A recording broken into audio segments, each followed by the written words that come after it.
Hello, everybody. Thank you for coming to what I anticipate to be the most ambitious crossover reInvent session of all time, a talk covering both observability and resiliency, two of my favorite topics. Because after all, you can design and architect the most resilient system in the world, but if you don't operate it using resilient practices, your customers won't see your resilient architecture. They'll see something else. Now, these are topics that I've been really passionate about as I've worked on services at Amazon for the last 17 years, from DynamoDB to Lambda. And just these are the two areas that I care about a lot, and so that's actually why for the last year I've been actually working on observability services like CloudWatch. Now, for this talk, I need everybody to board this ship that we're going to be sailing together. Throughout the talk, we will be navigating the seas of observability data, navigating around outages and stormy weather, through storms and rough seas as we encounter them, and fixing problems with the ship itself. Of course, this is all just a metaphor for operating a service that we'll do together, but this is a chance for me to show off my skills as an artist. So now, how many people in here have sailing expertise? Raise your hand if you have some sailing. Okay, if you're sitting next to somebody who raised their hand, please ignore them as they roll their eyes and groan at my sailing metaphors that are not quite on point, because this is the extent of my sailing experience, not extensive by any means. But this is an observability talk. But it's not going to be in terms of the typical observability pillars of logs, metrics, and traces. We're going to organize the talk in terms of what can go wrong in a service, and then how we would use observability to get out of that situation or avoid it altogether. So diagnosing issues, uncovering things that our observability data wasn't showing us, and then preventing future issues. The first chapter of diagnosing issues is where we'll actually spend the bulk of our time during this session. We'll talk a lot about using dimensionality to slice and dice data and cut it in the way to get just the right observability kind of data, to learn to see exactly what we're looking for by finding the needle in the haystack. We'll look at high cardinality dimensions to make sense of when you have like just hundreds of thousands of time series that we're trying to sift through. And we'll use tracing to build service maps and be able to navigate distributed systems to the piece of the system that is having trouble. For uncovering hidden issues, we'll learn about how to use things like synthetic workloads and real user monitoring, and how to aggregate server-side metrics in really interesting ways to be able to kind of look at the observability data in a more customer-focused way than we tend to. And then finally, for preventing hidden or for future issues, we will talk about how to use auto-scaling and just scale and look at every metric that we might need to that could be a sign of something creeping up and being a problem. And then when we run kind of controlled experiments that test our system's responsiveness to failures, we'll talk about how to use observability data to make sure that we're seeing everything we need to see during those experiments. So all aboard, let's begin our journey on the seas of observability data as we diagnose issues. There are 4 different types of failures that we'll talk about here, things that can go wrong in a system: a bad dependency, a bad component, a bad deployment, and a traffic spike. So we'll begin, though, before we get into the failure modes, with a leak aboard our ship already. Already have some problems here. Now, but we don't actually know that there's a leak. So this is just, it's happening, it's beneath kind of the surface, but we don't know. So let's figure out how we would even know that there's a problem in the first place before we get into specific failure modes. Now, the parallel metaphor that we'll be using here is that we all also operate this e-commerce website together. So there's a website, people can shop on it, they can look at products, search, checkout, do checkout pipeline. So you all are part of the team here. So you all work on, say, the product page, you work on search, and then you all work on the shopping cart and order checkout pipeline. So that's your job. And we're going to be picking on you a lot because there's a problem. That's where the leak is in the system right now. We don't actually know this because we don't know there's a leak, but we're maybe even in the worst case scenario where customers are starting to report through customer service that they're having trouble placing orders. Not good. So let's kind of go to first principles here and see what kind of observability data we would need in order to triangulate the problem and even understand that there's a problem with the shopping cart before our customers tell us. Now, the typical way to start, a good starting point, is a time series metric that shows us what the rate of errors are compared to successes of like how many web pages did we render successfully versus not successfully. And then we'll even have a nice little alarm threshold there. And so you can see here we have that time series and an alarm, but the problem is there. It's just maybe the people in the back can kind of see the pattern far enough, but the people in the front, maybe it's a little bit hard to notice even that there's a pattern emerging there. So we have the alarm threshold, we have the time series metric, we have the alarm, but the alarm is silent. There's nothing going there. This isn't alerting us to the problem like we wanted to. So how can we fix this? How can we get maybe the right metric or drill down within the website errors to know that the errors are happening just on one part of the site? Well, we're going to use this concept of observability called dimensionality. Dimensionality is kind of how whenever you're plotting a time series, you're saying, show me some metric or measurement, like show me the latency, show me the number of requests, number of errors per dimension. Per, in this case, one line, one website. So show me that we're looking at the error rate per the website, so one dimension value. So what we can do to drill in and understand that there's a problem with the checkout kind of experience, we can plot those errors and requests per web page. Great. Dimensionality to help zoom in on the problem. So by doing that, we now have 4 time series. If we're looking at 2 page types, the product page and the cart page, we have 2 time series with 2 dimensions, so 4 time series. And now you can see here, you can kind of start to see why we weren't noticing the problem when we were looking at the overall site-wide error rate. Because there are so many requests to the product page and successful requests, successful responses, that the relatively low scale but significant proportionally problem with the cart was being kind of drowned out by the overwhelming success of the product side.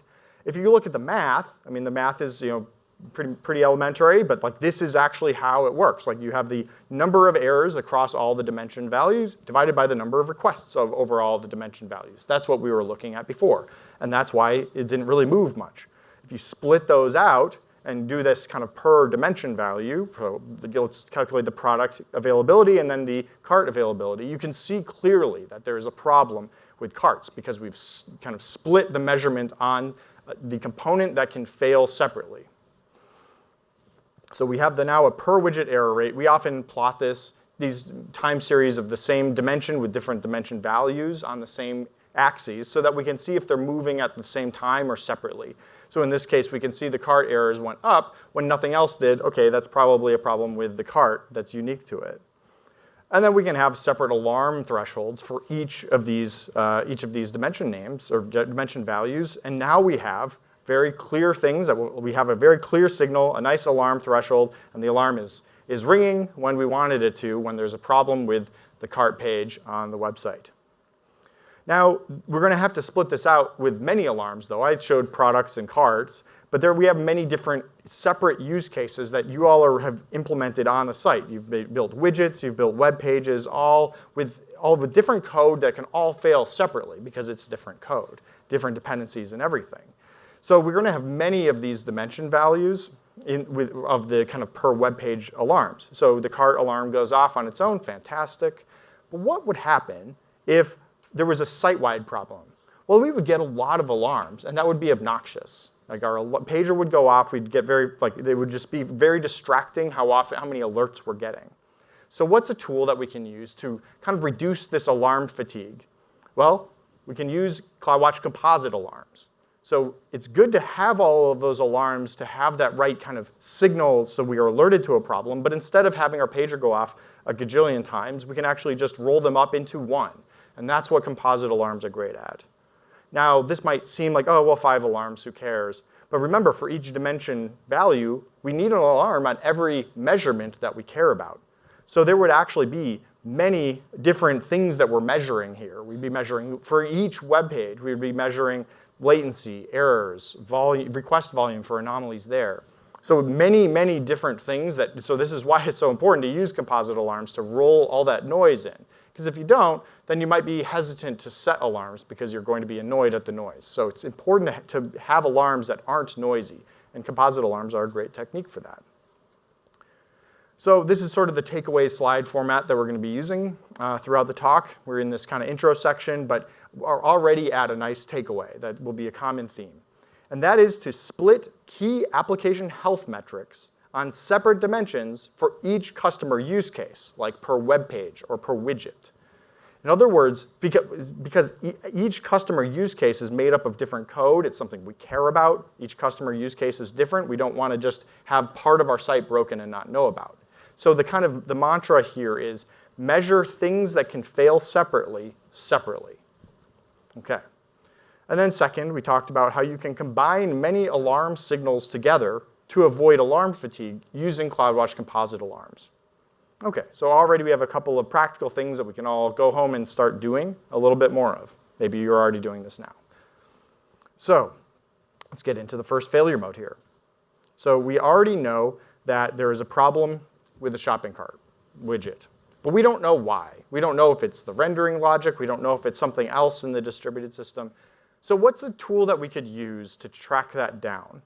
Now aboard our ship, if we have this leak, we have the leak aboard the ship, we need to find that. So the technique we would use there is we would have sensors all over the ship that are looking for water, that are saying, oh, well, there's water. But in addition to sensors, we also need a way as operators to be able to quickly distill the information and summarize where is the ship. Like if I'm just going to scan through hundreds of thousands of sensors each to see which one's an alarm, I'm not going to make sense of it. So let's use some data visualization.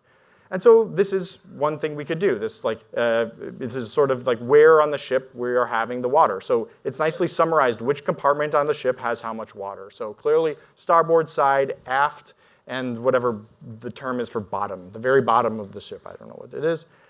So how would that look like in our website architecture? Well, there are a lot of us here, and we're all working on this e-commerce website together, and we're probably not all just throwing all of our code into one website kind of stack. We're probably breaking things into different microservices that might be reusable across different websites.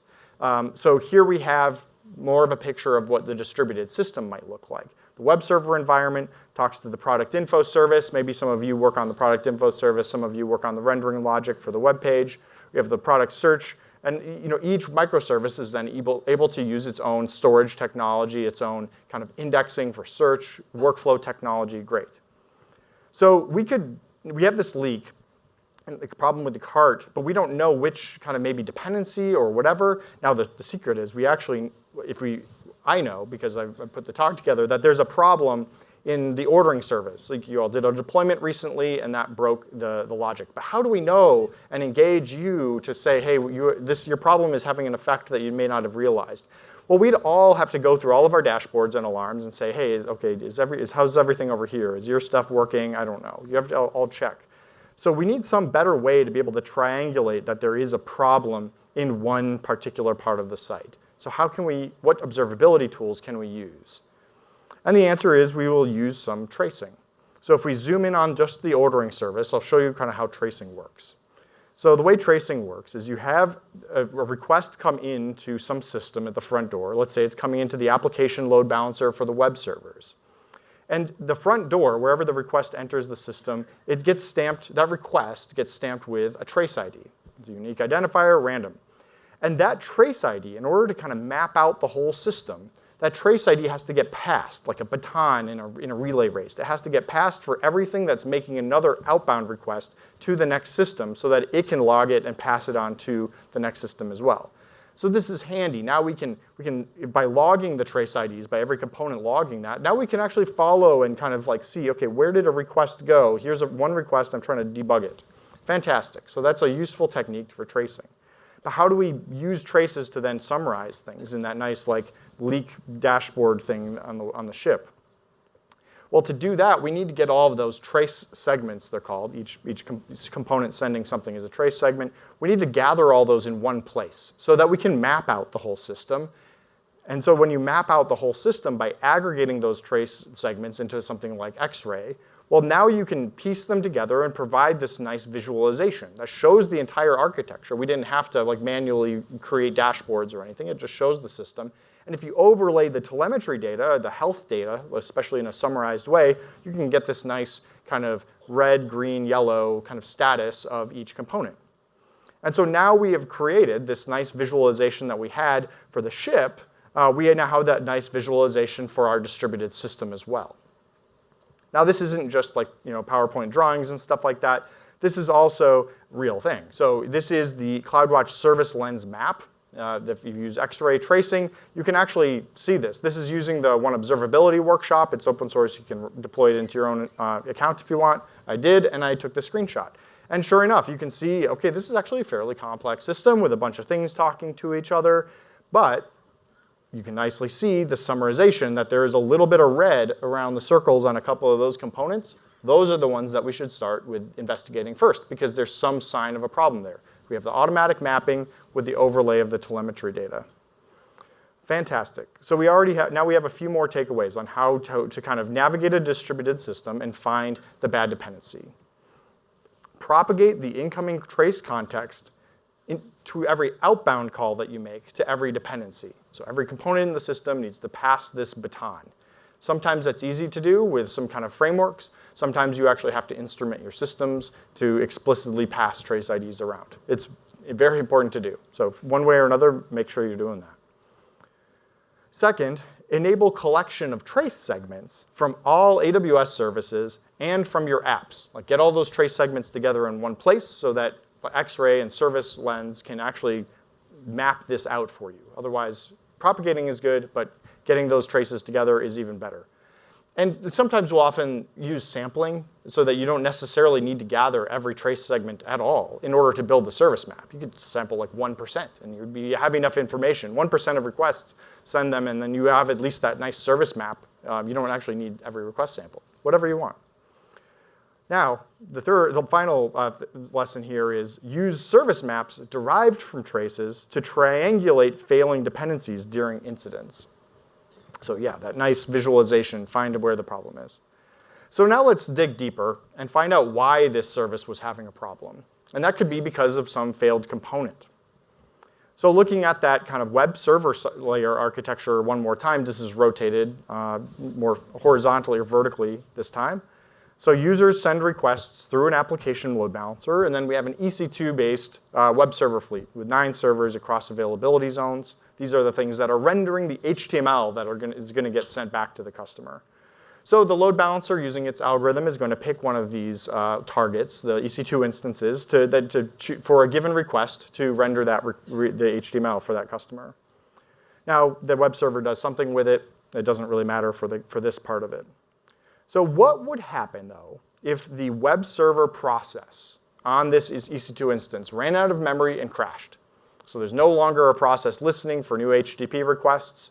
And well, the problem, what would happen is all the requests coming in that go to that were destined for that host would fail. And we would see an overall error rate of 11% because there are 1/9. Okay. So that you would see that kind of sustained error rate because requests are being sent to this thing, but it's not responding and giving customers a response. Okay, well, fortunately, load balancers are definitely better than that. They have, if you configure them, they will do health checks. So they'll check every host every few seconds and say, hey, I need you to render your ping page. Just like render a blank page just to make sure that you're still running and healthy and that you think you're healthy.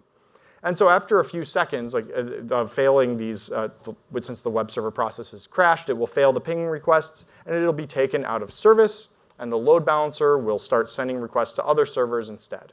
Great, so with properly configured health checks, this is actually what we would see in the observability data. Just a blip, probably nobody cares. Fantastic, with retries and whatever. So let's talk though about a more interesting failure mode. What would happen if that process, on that one host, instead of crashing, it just kind of got wedged in a weird way? So for example, maybe it's HTTP client library that it's using to communicate with just the product info service. Like one of its use cases is now impaired. Maybe there's a deadlock in that HTTP client and it's not able to talk to the product info service. But it can talk to everything else. And so some of the functionality is totally fine when rendered from this web server, but some of it is kind of weird. We call this a gray failure. That's why I made that gray, because it's a gray failure. Okay, so what would happen here? Well, we had those nice health checks, but they're not going to save us because the health check is just asking if the web server is running.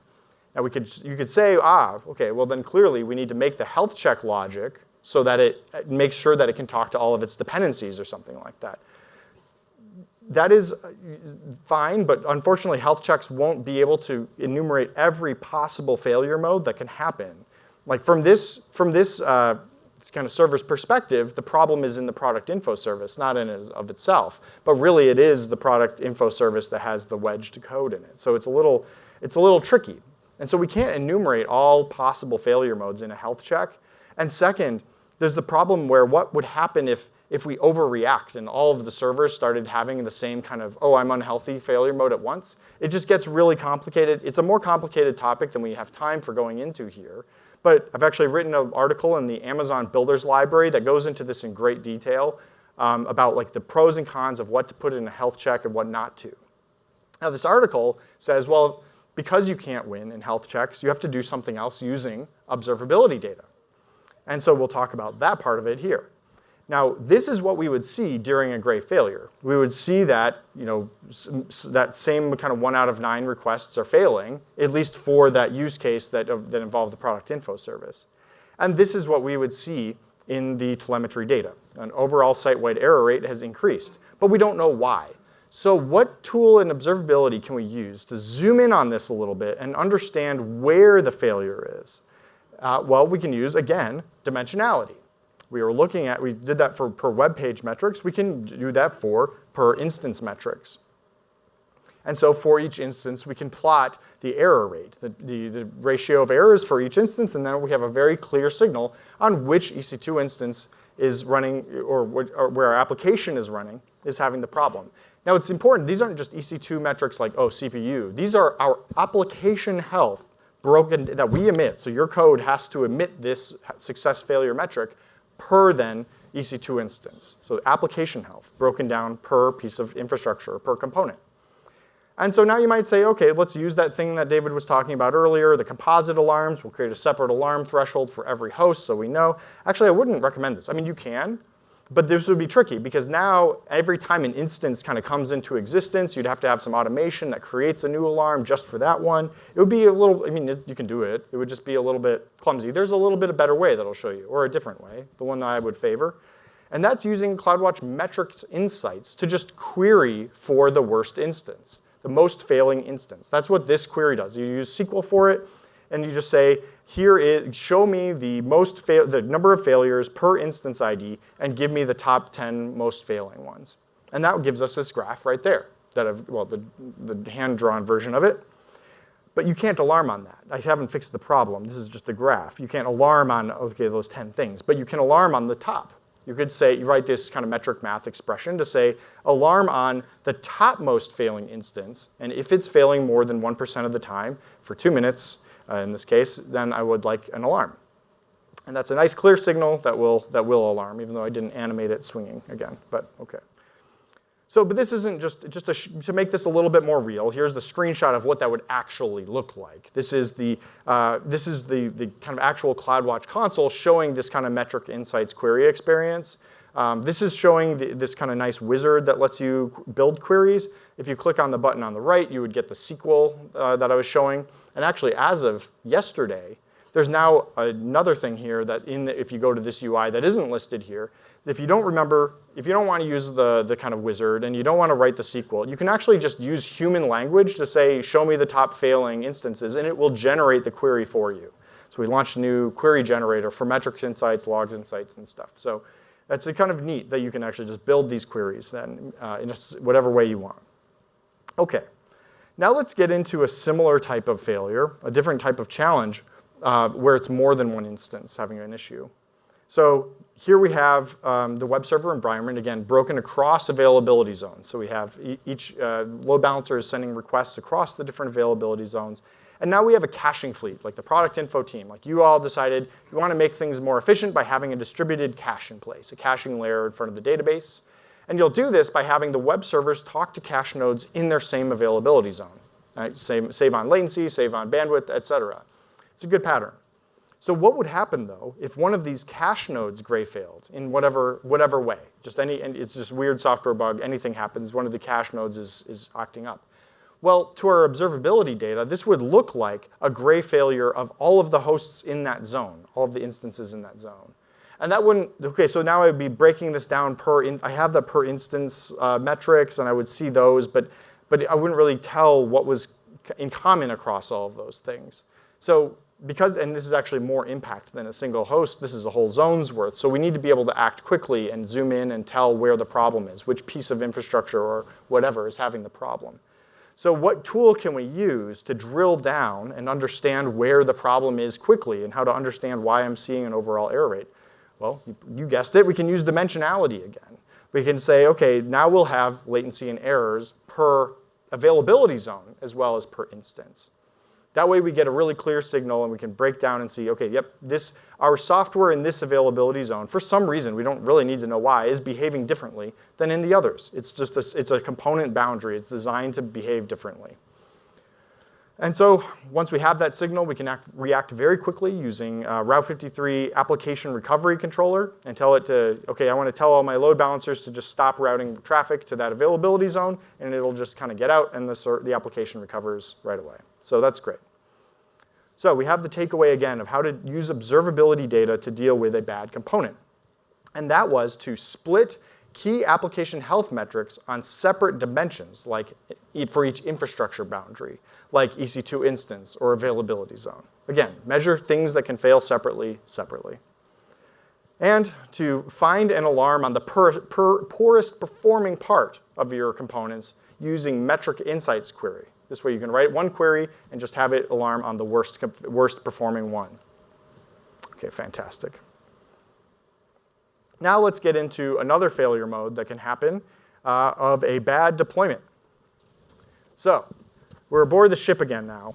We need to make a change because, as you can see, the sail is not getting very much wind. Now, there's a lot of wind. It's going this way, but the sail is also this way. So we need to be able to turn the sail. So let's make a change. We need to do a deployment. So this side, you need to let go of your ropes, and you need to pull in these ropes so that we can kind of catch more of the sail. Keep going. We'll do a little more. Okay, now we're getting a lot of strain. It's kind of moving. This is maybe bad. Okay, and sure enough, yeah, that we're now dismasted. I do know that term. We're dismasted, which this is kind of game over for our voyage.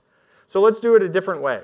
Let's do it a better way. So let's take that same change. Let's do it again. Fix our mast, and now this time let's use monitoring, and in order to do this a little bit better. So okay, once again, pull in your ropes, let go of your ropes. We need to kind of start adjusting the sail. We get that. Okay, we're in alarm now. I don't know why, but let's just undo that thing. Let's roll back because we're in alarm, and let's just stop doing the thing we were doing and put it back. So just, okay, let it out, you pull back in, okay, great. And now we're back and we're safe again and happy because we have avoided a catastrophe. Okay, so how does this work in our website world? Well, this is the observability stuff we would see, the data that we would see if we hadn't done anything. This is the first case where everything broke and it was catastrophic. Well, if we had been looking at this, we would have seen the error rate go up a little bit when we say deployed. We're doing good, we're doing resilient operations. We're deploying incrementally, just not to every, you're not just like yeeting the change out to the whole fleet at once. So, okay, great. So one box deployment, we have a little bit of an error rate increasing. Okay, wave 1 deployment, wave 2 deployment. Okay, so this, you could see the error rate just keeps creeping up. So that's the first scenario that we didn't like because it broke everything. The second one is where we did this manual rollback. So what would this look like if we deployed a bad change and we were manually rolling back? Again, so we would get an alarm. That's great. We got the alarm, but then somebody wakes up and gets on their laptop or start investigating. It's like, oh, okay, that's weird. There's an error rate. Why could that be going on? Oh, there was a deployment recently. We should maybe look into that. Let's call the people who are doing that deployment and ask them, should we roll back? They're like, that's probably not that change. It's probably something else. Eventually, okay, let's just roll it back. And then eventually do, and of course, that fixes it. So that's the kind of the manual rollback case, what we would see when we did use the alarm to initiate a rollback. But the problem is there are these kind of two phases. You could break this down more if any incident is like this. You break it down into phases. The time to detect that there was a problem and the time to then fix it, mitigate it. We don't know exactly what happened. We don't need to. We just need to know. We just need to fix it. So let's use now a more resilient operational practice of auto rollbacks. So instead of waiting for a human to have to decide, and make a judgment call and realize and roll back, just have the computer do it. Like, this is just such a better, resilient operational practice.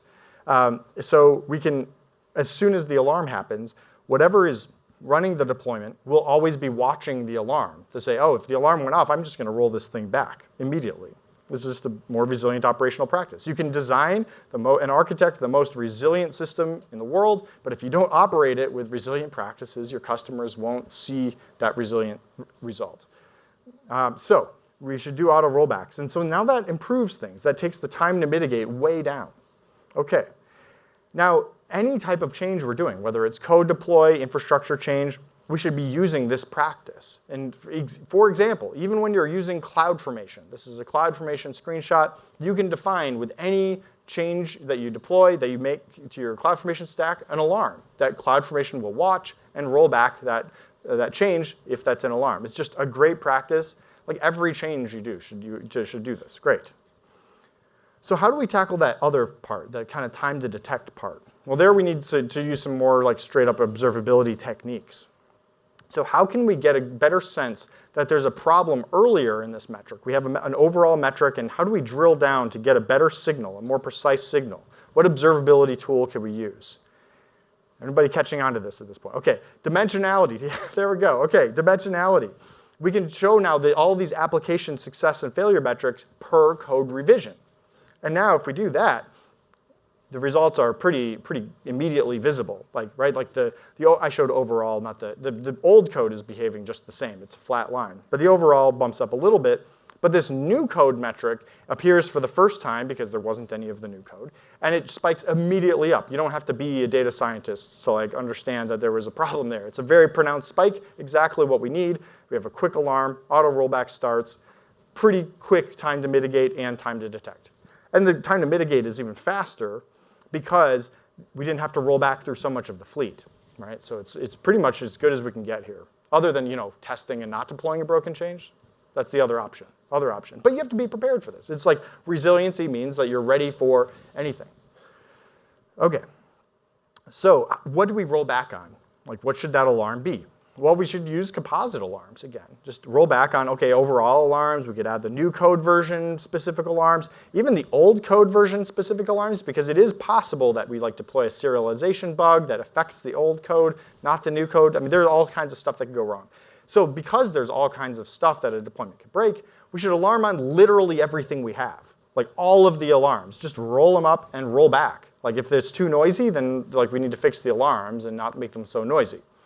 So literally every alarm you have, roll back on a single composite alarm. It's fantastic. So how do we diagnose the bad deployment? We could, again, split key application health metrics on logical boundaries this time, like deployment ID, to minimize the time to detect of bad changes. Again, measure things that can fail separately. And then roll back all types of changes, whether it's CloudFormation, code deploy, whatever, to minimize, roll them back automatically to minimize time to recover.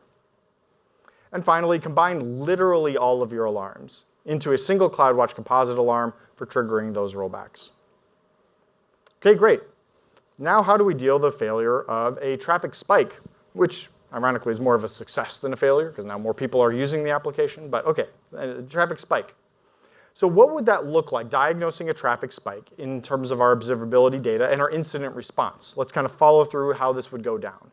We would get the latency alarm. We'll start by looking at our nice service map and see, okay, this is the component that seems to be maybe at the root of the alarm, of the latency. Let's pull up its dashboard, look at its metrics. Yep, the latency has spiked in that component. Did we make any changes to it recently to roll back? No, it's been a while. That's not the problem. Let's look at other metrics on its dashboard. Fleet-wide CPU has gone up. Okay, that correlates really nicely. That's probably did we lose a bunch of hosts or something? No, the fleet size did not go down. In fact, it's going up. Okay, maybe auto-scaling is kicking in. And so sure enough, the request volume, the work being asked of the system to do has gone up, and that corresponds with the latency. So we are getting a bit of like an overload situation. But what makes up that? We have this coarse-grained signal that we don't know what changed and what's within that delta in traffic. So what observability tool can we use to drill down and get a closer look? Dimensionality. Again, I hope we're catching on to this. Okay, dimensionality. But this is a different, so we can look at the request volume per customer. Break it down per source, independent source of the traffic. Maybe client IP address. If you have an identity, then per identity, something like that. Requests per identity. Now, this is getting, though, to be a little bit interesting. Like, you'll notice that this table, I've been sorting in this like arbitrary order. Well, it's not arbitrary. There's this other concept within dimensionality called cardinality. You have some things like for the per website dimension. We don't have many. We have one website together that we're working on. We have 2 code revisions at once-ish, a few availability zones, but we have a ton of customer IDs, like maybe hundreds of thousands of distinct customers using the site all at once. So let's just go ahead and plot those. Let's plot those lines. Okay, we don't have enough pixels on our screen to be able to render the graph of traffic per customer. Okay, so when we're getting into these high cardinality metrics, we need a better way to sift through the data than we did with the low cardinality ones. There are just so many. What we actually want, we don't even really care about the number of requests for every customer. We just care about the ones who are sending the most requests, if you think about it. Like that's what we need for diagnosing these kinds of traffic spikes. So we don't actually need 100,000 distinct metrics. We just need like 500. And that's exactly what CloudWatch Contributor Insights does. Instead of materializing an actual real CloudWatch metric for every distinct value, it actually only keeps track of the top 500 at any moment in time. So you don't have to have the expense of all of those metrics, and you don't have to sift through and try to render them on one screen all at once. So how do we get that? Like what's the machinery that we need in order to get contributor insights? Well, let's talk about how telemetry kind of works in CloudWatch. There are a lot of ways, but this is kind of my preferred way. Our application will get all of its through all of its instrumentation, will write out metrics into a single structured log file. So every request gets a log record. We'll put that into CloudWatch logs, and from there, from the logs, we will generate metrics. Like server-side, CloudWatch logs will generate metrics however we've configured it, and then from there, alarms. Okay, so what is a structured log? Let's look at that a little bit. Well, a request log, structured means it's, say, JSON or something easy to parse.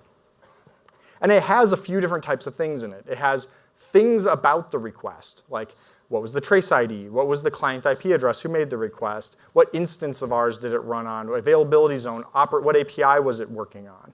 And then it has some things that happened during the request, like here's how long it took to render the request. Here's whether or not it was an error or a cache hit or miss for each cache. Okay, so now we have a structured log record for every request. Then we can also create a contributor insights rule. You just register one of these with CloudWatch, and you configure it to look at different attributes and say, this rule would say, give me the number of requests, the count of matching log records, grouped by customer ID, whatever the values of the customer ID attribute from the log are. So this is a contributor insights rule, and this is what you would get. You get this nice graph that shows the top N requesting client IPs, just like we've configured. We could have many of these rules, whatever we want that's high cardinality that was hard to make sense of when we'd had real metrics, and wasteful because we didn't need it. Now, what if we didn't have that contributor insights rule there ahead of time, and we're trying to make sense of this traffic spike? Well, because we have the structured logs, we can actually write a log insights query to just create whatever metric we wanted on the fly.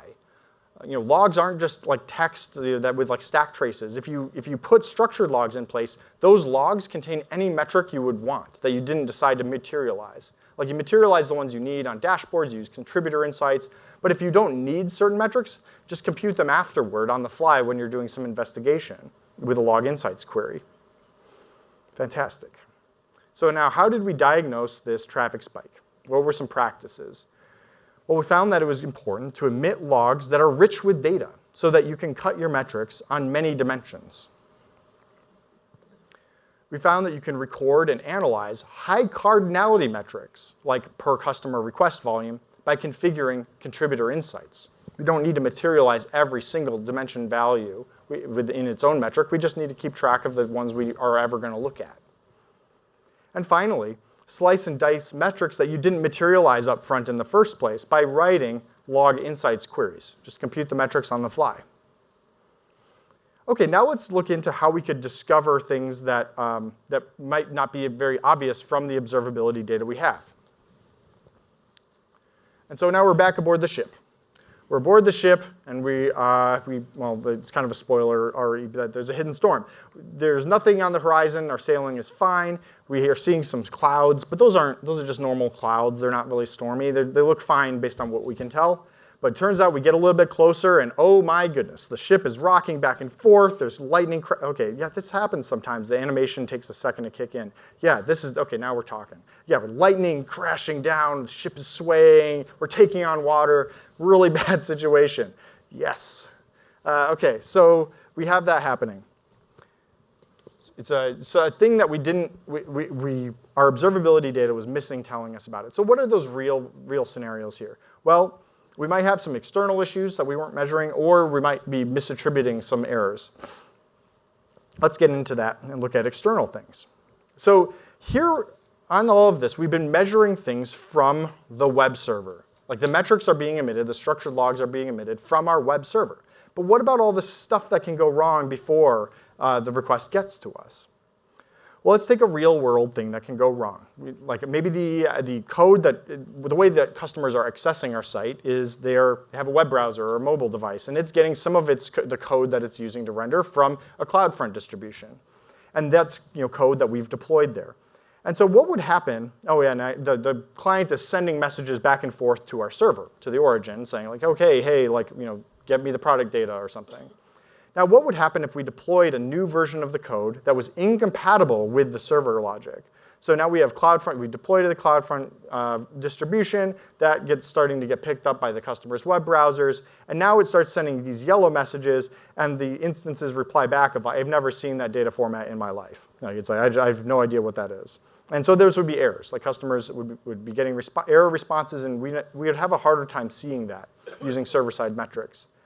So aboard ships, like what we might do is have ships all report their local weather information to some central place, some central weather station, and it can send out the summaries. Like, hey, a ship over there that you're headed kind of in that direction, and a ship was seeing a storm. Okay, how can we apply that to our real world? Well, we can use one thing called CloudWatch Real User Monitoring. So here, these like web browsers there would be code in the web browser that's sending back through side of a side channel saying, hey, by the way, here's the success and failure kind of ratio, or here's what I'm seeing, the latency, time to render for all these things. So you have all of your customers kind of sending in all of this data about how you're doing. Kind of like, yeah, it's pretty convenient. You're learning from customers without them having to call you up. So that's a useful pattern. There's a service called Real User Monitoring that will do that for you. Now, there's another type of failure mode here. We can maybe botch a migration. So we're running this all on EC2, but maybe we're trying to switch to a containerized environment. So we'll just set up a whole nother stack, the new web server stack with a new load balancer and all the containers.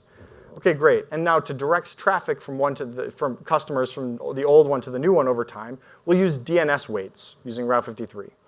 So we'll basically be starting, but what would happen if we broke our new environment? Maybe it wasn't working in some way. We did some like network ACL change or something like that, and it wasn't working. We thought it was working, but it's not. Well, when we start to dial up the traffic, now customers are going to start seeing errors as they talk to the new stack. But, well, we might not be measuring it, maybe even before it gets to our application, so we're not going to get the measurement on our application. Well, another technique we can use it's sort of like, it was the other technique about real user monitoring was working when there was a ship near the storm. But what if there are no ships near that storm right now? Well, we can deploy a bunch of like weather balloons or something like that, monitoring stations everywhere, get really nice coverage of all of the seas, and so that they can report back and we can pick up on where the storms are. So to do that within the CloudWatch world, we might use synthetics. CloudWatch synthetics are essentially it essentially runs your integration tests continuously to say, hey, is this part of the site working? Is this part of the site? Even if your customers aren't using that part of the site right now, it'll still be exercised and tested just to verify that everything is working all the time. So that's another tool that we can use to measure things that are outside of the typical like purview of our server-side metrics. So the takeaway is pretty simple for this. Look at metrics emitted by synthetic workloads and real clients of your application to catch issues outside of your own measurement. Okay, fantastic. Now, this is actually my favorite part of the talk. This is, to me, the most kind of interesting, mind-bending part. So let's talk about another type of a failure where we don't know whose fault it is, or we have a misunderstanding about whose fault it is. What do I mean? Well, there's another class of bug that we could deploy, like input validation bugs. It's kind of like that mismatched protocol thing we had with the CDN and like our server code where the clients were making a request that was just wrong. So what would happen if we had an API? Like let's take CloudWatch Alarms. We have an API that you all can call to create alarms. You create alarms and you can say, here's the alarm name. And we will allow you to use alarm names of like some kind of configured bounds, just to put bounds on things to make sure you're not like, I don't know, putting something into the, whatever, just to make sure that we're making sense with those things. So we have a limit of, let's say, 140 characters to this input. What would happen if we deployed a change that said, okay, now actually you can only make requests for inputs of 100, up to 100 in length? Well, now we've broken all of you who are creating your alarms that are over 100 characters in name. Like we would be giving you errors, but we wouldn't think that was our fault. Why?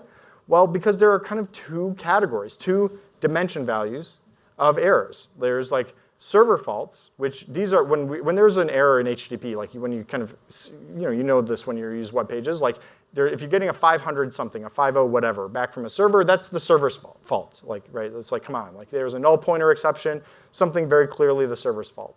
What about 400s? You can see a whole bunch of different things like, oh, that resource you're requesting isn't found. Well, that's not the server's fault. Or conflict, gone, length required, precondition, payment required. I don't know that one. But that is a little bit more ambiguous. Or in this case, it's stated to be the client's fault. So let's plot the like, okay, let's take we don't have to show the dimension thing. So let's break it down per dimension. We'll have a dimension for server faults and a dimension for client faults. Server faults really easy to alarm on. Like if there are any, then you should alarm. Pretty easy. What about the client errors? Okay, like is there a problem here? Like what should I do? Like how do I set an alarm threshold here? Like these things aren't our fault. Like I just said I could deploy a bug. Like is that what the second spike is? Well, what's the first stuff? I don't know. Is our customers just calling us wrong? Like the problem is I don't know where to put this alarm threshold. It's either going to be too high and I'll miss issues that were our fault, or it'll be too low and it'll kind of cry wolf all the time and it'll be noisy and alarm when it's not actually my fault. So how can we dig in? How can we take this thing, this client fault line, and use some observability tool to drill in and zoom in and understand what makes up that metric? Is there an observability tool we could use for that? Dimensionality. So we can plot the client faults per client, per customer, to say how many of these client faults are each of our customers getting. Okay, great. And the blue line is overall. But so here we can see this in this scenario, this is one customer suddenly spiked and started getting a lot of client faults. Maybe they were writing they were starting to implement their application, they're trying it out, they're getting it wrong. I don't know. They started getting throttled a bunch, whatever. So this is a bunch of errors for that customer, and that's pulling up the average, right? They're pulling up the overall error rate, and that would cause us to be alarmed. But it's not our fault. This is clearly them doing something wrong. We might want to talk to them and help them, but we don't need to wake up in the middle of the night about this. Now, if we were to see this picture, okay, there's many of our clients, again, our top 500 clients or whatever, are seeing errors that are their fault all at the same time. Now, it's unlikely that all of our customers got together and conspired to send requests to our service with invalid parameters all in the same moment, right? So this is probably our fault. So we should definitely investigate when that's happening. But I don't have a feature in CloudWatch for you to alarm on this shape. I mean, we do have prediction bands, but like it wouldn't really work here. Like really, there's like the other shape was one client, this shape is many clients. So how do we do the math here to get the right alarm? The problem is the thing on the left is what we're typically have been looking at, the percent of requests that have errors, right? Numerator, the requests. But what we want is to say, I want to know what percent of clients of my customers are seeing errors. It's a more customer-focused metric. That's what I want, the one on the right. I want to know how many customers of my site are having a problem that's their fault, but I need to know, because if it's a lot of them, again, they didn't conspire, it's my fault. The reason is the math. Like why these are different and hard is the math. On the left, the noisy one is the number of requests with errors divided by the number of requests. What I want is the number of customers with errors divided by the number of customers. So how do I fill in those two variables? I don't know how many customers, like what's a metric that shows me the number of customers? That's actually pretty hard to do. The number of customers is, if you think about it, if I have like a metric showing the number of customers would be like, I need to know for a dimension, the dimension name of per customer, I would need to know the number of distinct values within that dimension. That's like a harder thing to calculate, right? Like I would need to know, it's actually really hard to calculate in a distributed system. It's like I would need a database of all customers to know how many there are, and it's tough. So how can we do that? Fortunately, there is a way. There's a way to do this pretty easily with using some CloudWatch stuff. It's easy, but it's a little novel. It's an interesting thing. So I mentioned contributor insights will keep track of only the top N, the top 500 dimension values, the metrics for you. Like so if you have per customer, it'll keep track of the top 500 customers. Great, and that saves it so you don't have a time series for every single customer that goes to waste. But it has this second capability. While it's doing that, it also estimates the total number of distinct things in that dimension. So while it's keeping track of only the time series for the top 500, it knows that there are, say, 100,000. It estimates it with pretty good accuracy. So with two rules, one that tracks the number of errors that are the customer's fault per customer, and another rule that tracks the requests per customer, now we have the number of customers with errors and the number of customers. And divide the two with metric math, and you get this perfect graph that we wanted. This is like the percent of clients with errors. Fantastic. Okay, so now we went into this misattributed fault case. So the key takeaways are, when many customers suddenly see errors that are categorized as their fault, it may actually be your fault. And so to find that case, we should calculate metrics like percent of customers instead of percent of requests by using contributor insights rules to estimate the cardinality of a dimension. And so we can get aggregate metrics in a different dimensional way by using contributor insights ability to estimate the number of things in a dimension. It's pretty cool. We can be more customer focused in our alarms and understand our customers, what our customers are seeing, rather than what requests are seeing. Requests aren't customers. Customers are customers. So now let's spend a little bit of time on preventing future issues. We'll talk about using utilization metrics and then how to run kind of controlled experiments. So resource utilization, like it's important on our ship because we don't want to run out of food. Well, so let's pay really close attention to how much food we have, or else we will have a very abrupt end to our journey. So why do we need to pay attention to this? After all, everything in these that I've been using in the architecture here has been elastic. Like it's in the name of literally every component here. The elastic compute cloud, those are EC2 instances. Elastic load balancing. Amazon elastic compute cloud. Auto-scaling, it's technically in there, the word elastic. So if those are so elastic, why do I have to pay attention? They should be just growing for me, right? Well, they do. They're all built on elastic building blocks. But at the end of the day, everything that we have that has some like min-max, I should be paying attention to. Like at any instant in time, I have so many EC2 instances and they're running at a certain CPU. So clearly I need to pay attention to that. I have so many disks, and they're like the file system utilization is at the X%, so I should be paying attention to the utilization of my disks.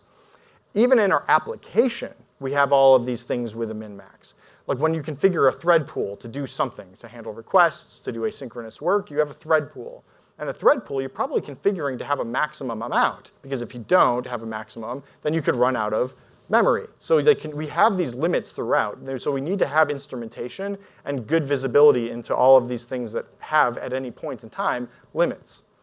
So we should have alarms on everything. Like a good alarm on file systems would be like, sure, show me like if my average disk utilization of storage size is above like 50%, I want to alarm, average across the fleet.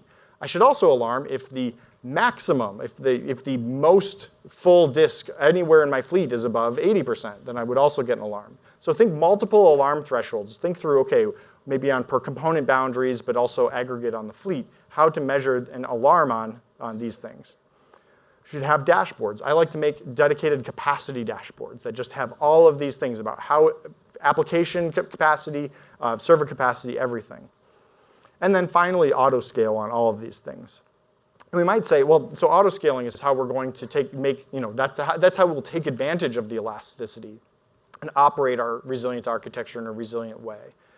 You might say, great, I'm going to use auto-scaling, and then I don't have to worry about utilization anymore. That's the whole point. Well, it makes it easier, but you still have to worry about it, because anytime you configure an auto-scaling group, there are other properties, like how many should the auto-scaling go up to in the max? Well, now I have another thing with a min-max. So I need to pay attention to it, right? So I mean, it's better. It's definitely better. But I need to know when I'm approaching the maximum configured so that I can do something differently. And a nice way to do that is because we emit, like AWS emits a whole bunch of metrics for you. Like the number for auto-scaling, we even tell you what your emit metrics for how many you've configured for an auto-scaling group and what its current number of instances are. And so you can do some simple metric math and have this nice graphic for your dashboard and have a nice alarm threshold that's stable. No matter how many you have, this is the one alarm you need. It's the percent utilization of your auto-scaling group. It's like, it's not really, it's an interesting thing, but it makes it so that you can just define the alarm once and then you have it no matter how big your auto-scaling group gets. So now what we're talking about is monitoring the utilization of different types of things. Like on the left here, we have there are many different compute types, many different database types to choose from. On the left, we have things with a whole bunch of customizability and knobs and things like that, which is important. Like you need that customizability. How many read replicas do I have in RDS? But on the right, we give you abstractions that kind of help remove things that give you fewer things to have to worry about. And so then, but there's still going to be something to pay attention to. Like in Lambda, you don't have to think about all the different dimensions of utilization, but you do need to think about concurrency. It's a nice abstraction. There are all kinds of usage metrics that we emit for all the APIs that you call, so pay attention to those. Just pay attention to anything that has some min-max. So to prevent future issues, we should configure auto-scaling on all elastic resources to react quickly to changes in load and maintain healthy headroom. And also, measure the utilization of everything, from CPU to thread pools to quotas, by creating alarms and a capacity dashboard. Finally, let's talk briefly about controlled experiments. So we're on our ship. It's a nice sunny day. I would like can you just jump into the water and we'll just practice rescuing just to make sure we have that.